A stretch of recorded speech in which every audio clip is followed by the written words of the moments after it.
Assalamu alaikum.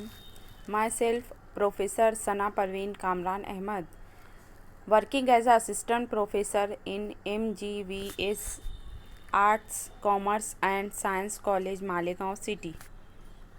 Today, my presentation on the topic of coordination chemistry, part third. इससे पहले वाले lecture में हम देख चुके हैं कि different terms involved in coordination chemistry that means what is a coordination compound, its application. मैंने आपको इससे पहले वाले भी लेक्चर में इसके बहुत सारे एप्लीकेशन है, मैंने बताया आपको। इसी के साथ साथ हमने कुछ डेफिनेशन देखी, जैसा कि central metal atom, central metal ion. उसके साथ साथ सॉल्ट भी हमने देखा, डबल सॉल्ट और कॉम्प्लेक्स सॉल्ट। उसके बाद हम देखे कि कैलकुलेशन ऑफ ऑक्सीडेशन नंबर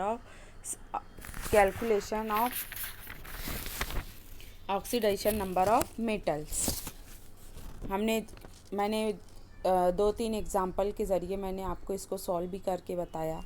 इसके बाद हमने देखा कि what is a coordination number. मैंने आपको बताया था कि जितने number of ligand central metal atom से डायरेक्टली अटैच्ड रहेंगे वो सारे के सारे क्या कहलाएंगे, coordination number of that metal. इसके बाद हमारा जो नेक्स्ट टॉपिक है वो है लिगेंड्स। अब हम देखेंगे what is A ligand. Ligand is nothing but the neutral molecule or ion which are directly attached to the central metal atom or ion are called as ligands. Ligand act as donor of electron. They are Lewis bases. According to Lewis, जो भी donor electron को donate करेगा वो it act as an Lewis bases, और जो electron को accept करेगा it act as an Lewis acids. Then ligand can be classified on the basis of its electron cloud, that means monodentate ligand, bidentate ligand, polydentate ligand and chelating or chelate agents. Next, यहाँ पर हम देखेंगे कि what is a monodentate ligand. Monodentate ligand that have ability to attack to the central metal atom or ion through only one donor atom are called as monodentate ligand. Mono means single. ऐसा ligand जो कि attach हो central metal atom और ion से, किसके ज़रिए, through only one donor atom, are called as monodentate ligand. जैसे कि यहाँ पे फॉर एग्जांपल कार्बोनिल है, H2O है, carbonyl, then H2O, then NH3, etc. Then another one, bidentate ligand. In case of bidentate ligand that have an ability to attack the central metal atom or ion through two donor atom are called as bidentate ligands. They form two coordinate bond with the central metal atom or ion. Example of some bidentate ligands are ethylene diamine. इसी के साथ साथ हम देख सकते हैं 8 hydroxy quinoline, इसी के साथ साथ 110 phenanthroline etc. Next one, polydentate ligand. Polydentate ligand that have ability to attack to the central metal atom or ion through at least two or more donor atom are called as polydentate ligand.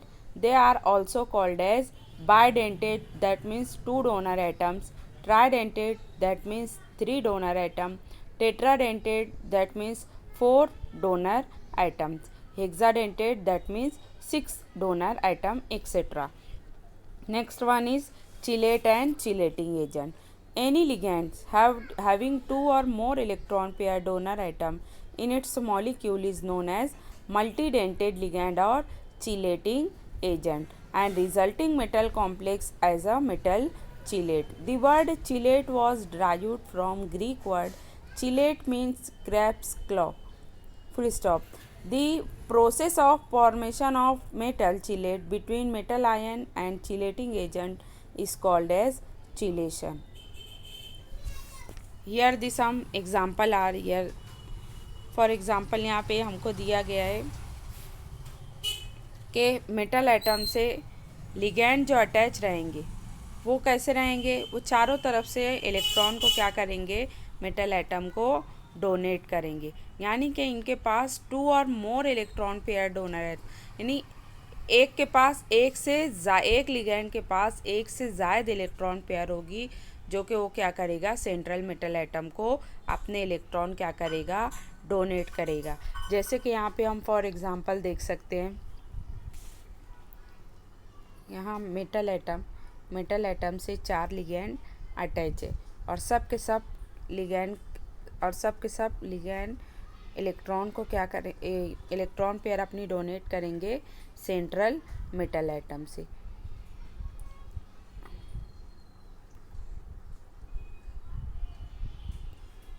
Here यानी एक से ज़्यादा electron donate करेंगे to the central metal atom. It is nothing but a chelate and chelating agent. Next,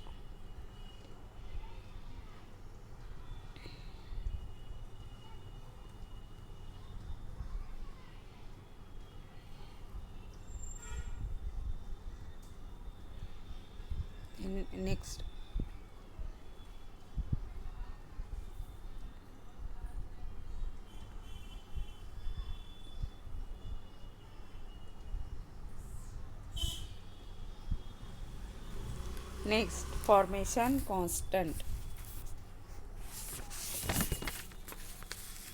Formation constant, or it is also called as stability constant. That means stability of the complex indicate about the formation of complex under suitable condition.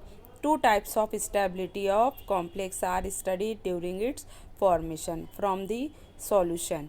These are first kinetic stability, next thermodynamic stability. Kinetic stability is nothing but it is a measure of the rate at which complex formation is taking place. It is largely decided by rate of reaction and reaction mechanism. Based on this stability, complexes are explained in terms of inertness and liability. Then next, thermodynamic stability. It is a measure of the extent of formation of complex under given set of conditions and at an equilibrium. It is largely decided by the strength of bonds between metal and ligand. Based on this stability, complexes are explained in terms of stability and instability. The next, factor affecting the stability of the complex. These are as follows. First is size of the metal ion.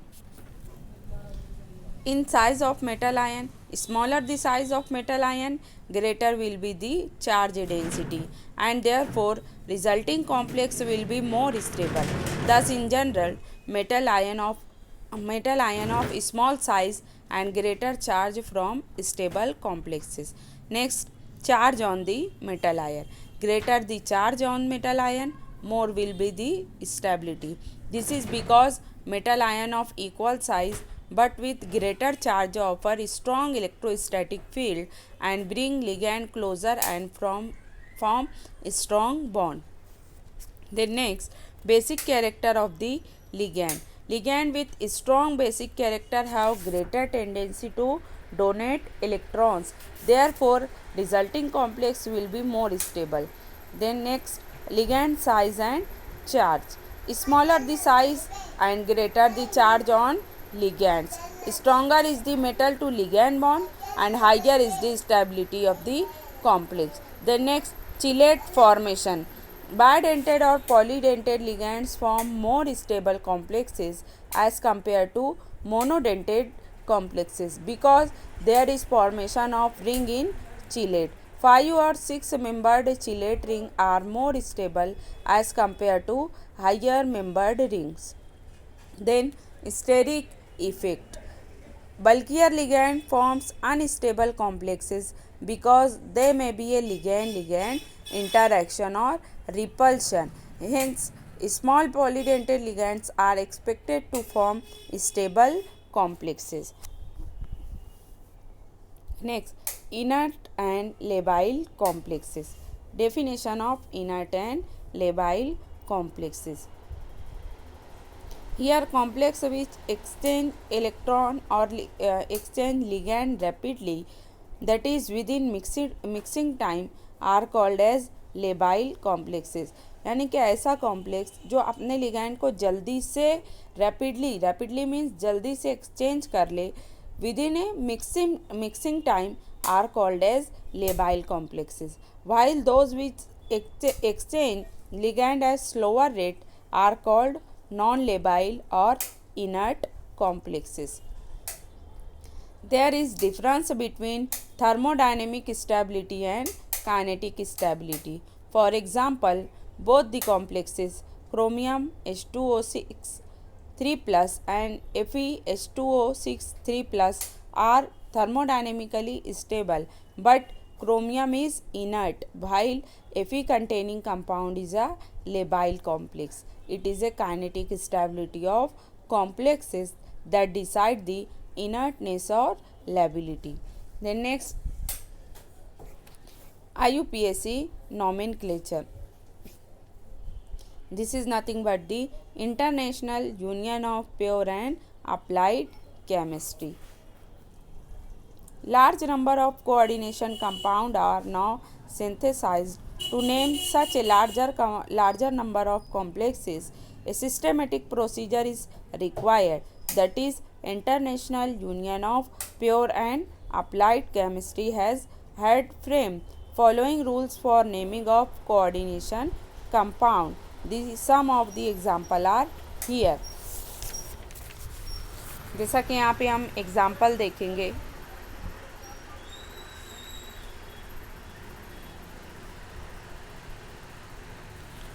First example हम देखते हैं VtCl2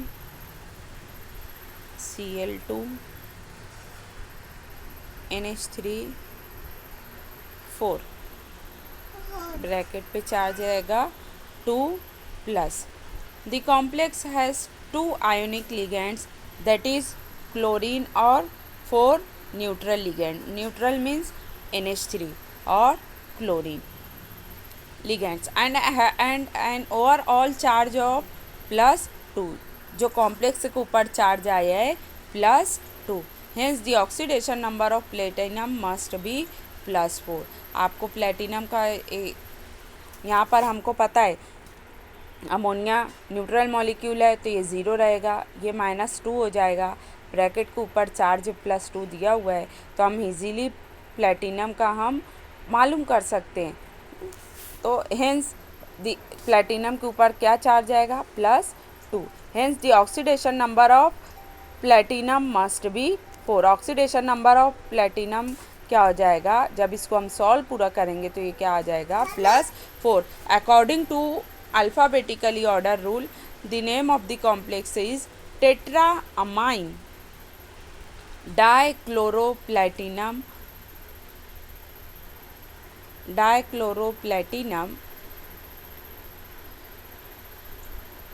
4th ion, Roman में 4th. Then next यहाँ पे हम दूसरी भी example देख सकते हैं.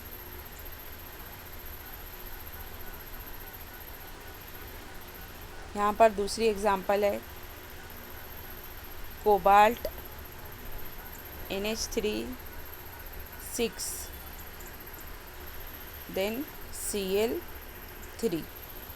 ये क्या हो जाएगा, हेक्साअमाइन देन कोबाल्ट 3rd क्लोराइड.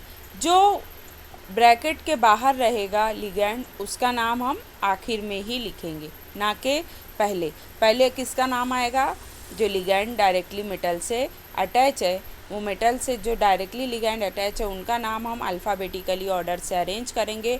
उसके बाद सेंट्रल मेटल एटम का नाम आएगा और फिर सेंट्रल मेटल एटम पर जो चार्ज आए वो चार्ज हम रोमन अदद में बताकर उसके बाद जो लिगैंड बाहर की जानिब अटैच है उसका हम नाम देंगे। जैसा कि यहाँ पे फॉर एग्ज़ाम्पल एक दूसरी भी एग्ज़ाम्पल हम देख सकते हैं। यहाँ पे cobalt sulphate NH3 4 bracket close bracket के बाहर रहेगा NO3। अब यहाँ पे जो मेटल से डायरेक्टली जो लिगैंड अटैच है सबसे पहले हम देखेंगे वो कौन सा है, अमाइन। अमाइन भी कितना है, 4 है, तो ये क्या हो जाएगा, टेट्रा अमाइन। उसके बाद सल्फ़र ग्रुप अंदर की जानिब पर, तो ये क्या हो जाएगा, सल्फेटो। फिर उसके बाद कोबाल्ट थर्ड, कोबाल्ट के ऊपर क्या कौन सा चार्ज आएगा, +3।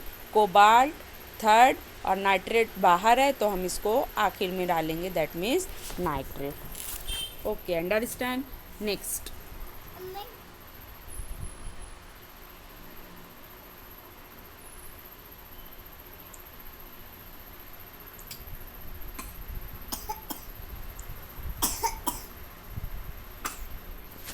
then next application of coordination compound. Thousands of coordination compound are now synthesized and studied. Many compounds have interesting properties and important applications. They find use in various fields. Some important coordination compound and their application are discussed in this section. First is industrial application. Industrial application में हम सबसे पहले देखेंगे that is a metallurgy. Metallurgy में हम देखते हैं कि extraction of silver and gold, इसको आप अपने सेंटेंस में भी बनाकर लिख सकते हैं। देन नेक्स्ट एप्लीकेशन इसका है, next application is that extraction of nickel. Purification of impure nickel is done by Mond's process. Developed method for purification of nickel by converting to its coordination compound, which is a volatile in nature. Then next, organic synthesis. The first organometallic compound was Zee's salt. The first useful organometallic compounds were prepared by Sir Edward Frenkel in 1849 and they found use in organic synthesis. इसमें सबसे पहले हम देखेंगे polymerisation. Polymerisation इसी के साथ साथ hydrogenation.